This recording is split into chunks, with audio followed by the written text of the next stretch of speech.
Chers amis, bonjour. Nous sommes le jeudi 6 août 2026. Il est 9 heures. Quelques news de l'Arménie de l'Artsakh et de la diaspora arménienne. Le chef de la diplomatie arménienne, Ararat Mirzoyan, et le conseiller de l'envoyé spécial américain discutent de la mise en œuvre de l'accord sur la TRIPP, la voie Trump, à Yerevan. Donc, Aryeh Lixton, et Konstantin Sokolov, qui est le conseiller principal de l'envoyé spécial américain pour les missions de paix, et Konstantin Sokolov, qui est le président de la fondation des entreprises transcaspiennes, était également présent. Lui, donc Konstantin Sokolov, d'origine russe, il a été chargé par Trump de la voie Trump, l'investissement de plus de 200 millions de dollars. Et la suite, le suivi. Donc le ministère arménien des Affaires étrangères indique que les deux parties ont souligné les progrès et les réalisations significatives enregistrées depuis le sommet de Washington.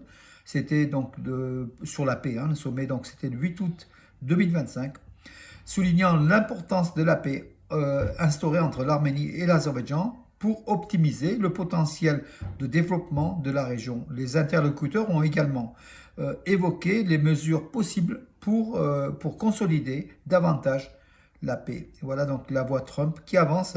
Nous sommes dans la phase d'élaboration avant le chantier, tout simplement.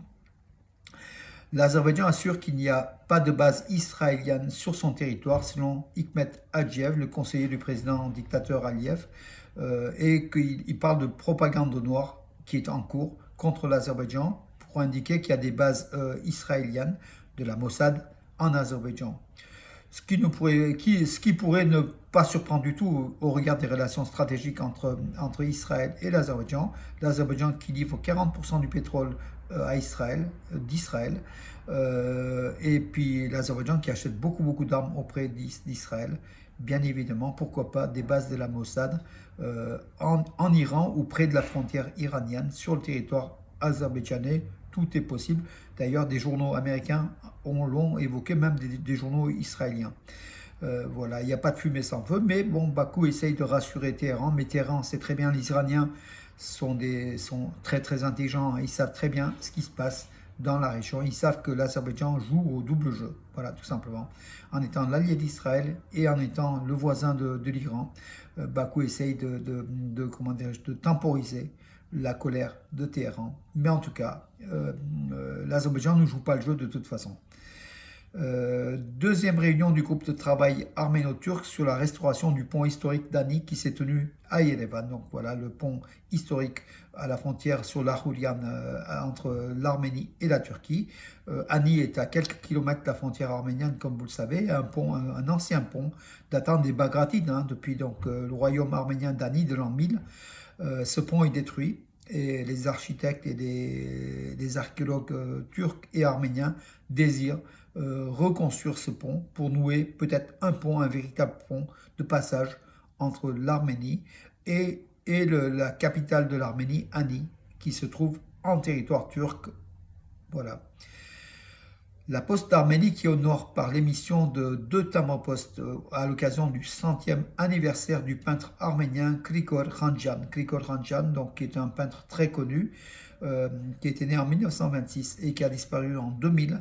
Voilà, l'un des timbres représente son portrait, l'autre c'est son tableau. Voilà. Valeur faciale 380 drams, édité à 10 000 exemplaires. Avis aux philatélistes arméniens, imprimé en Belgique par c'est une société d'imprimerie Bipost Philately and Stamps Printing en Belgique. Voilà. Le lieutenant-général Edward Asselian, le chef d'état-major de l'armée arménienne, a visité une nouvelle unité militaire arménienne et a rencontré les officiers supérieurs et des sous-officiers ainsi que des soldats. Il a discuté, regardé, vu et élaboré, listé tous les problèmes qui se posent au sein de l'armée arménienne. C'est réellement l'Arménie désire réformer son armée, lui donner un peu plus de force et un peu plus de force et de discipline surtout au sein de l'armée. Et puis mes amis, le 15 août, bien sûr, c'est la traditionnelle bénédiction du raisin. C'est une tradition de l'Église apostolique arménienne.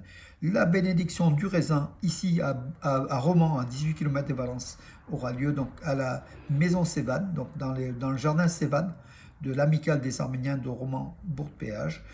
C'est le conseil paroissial de l'église apostolique arménienne de Saint-Nicolas sous Nicoraios de Romans dans la Drôme qui invite les fidèles et le public à la maison Sévane au chemin des bœufs pour assister à la bénédiction du raisin célébrée par le père Sebou Assaterian. Sebou Assaterian, c'est le nouveau père qui est en charge de la paroisse arménienne Saint-Nicolas de Romans.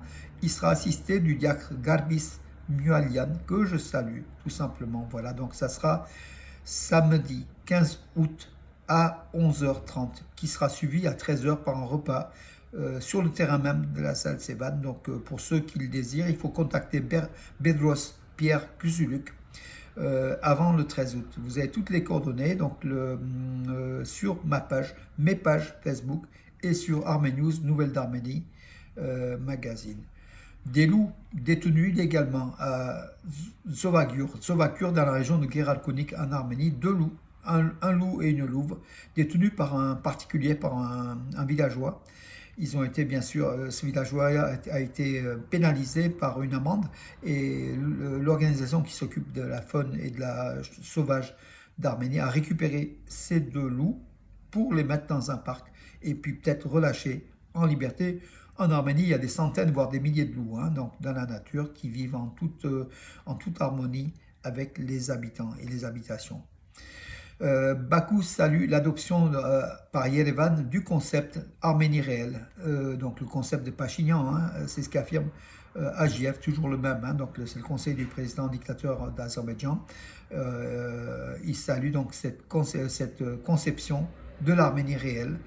Nous considérons comme positif le fait que l'administration actuelle de l'Arménie ait adopté le concept d'Arménie réelle comme approche fondamentale. Nous attendons à ce qu'il soit intégré dans la constitution arménienne. Nous n'avons pas l'intention d'intervenir dans les affaires intérieures de l'Arménie, c'est ce qu'il indique Agiev, mais en demandant le changement de la constitution de l'Arménie, l'Azerbaïdjan, bien sûr, intervient de plein pied dans les affaires intérieures de l'Arménie. Donc, en fait, ils disent quelque chose et ils font le contraire. Ils font quelque chose et ils disent le contraire.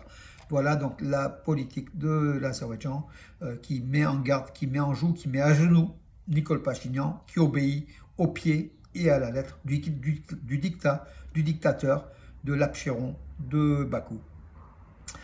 L'Iran appelle à l'arrêt des livraisons du pétrole d'Azerbaïdjan vers Israël. 40%, comme je dis tout à l'heure, du pétrole d'Israël est fourni, qui sert à l'armée israélienne, est fourni par l'Azerbaïdjan.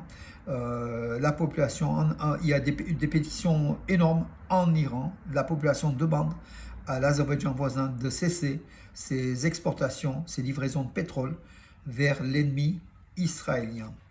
Il y a peu de chances que Bakou suive cela.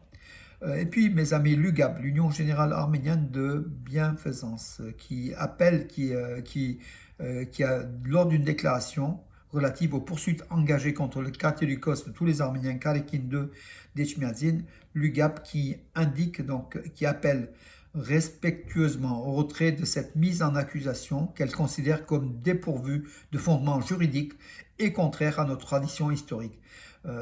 Comme elle l'a fait par le passé, l'UGAP est prête à apporter sa contribution à la recherche d'une solution si son concours est sollicité. Voilà, conformément à sa constitution et à sa législation nationale, la République d'Arménie reconnaît l'Église apostolique arménienne comme l'Église nationale et reconnaît son droit à s'administrer librement, garantit son autonomie dans son organisation et son fonctionnement et protège de la liberté de conscience. Les décisions concernant les évêques et l'exercice de leurs fonctions relèvent du droit canonique et des procédures établies par l'Église et pas par Pachinian.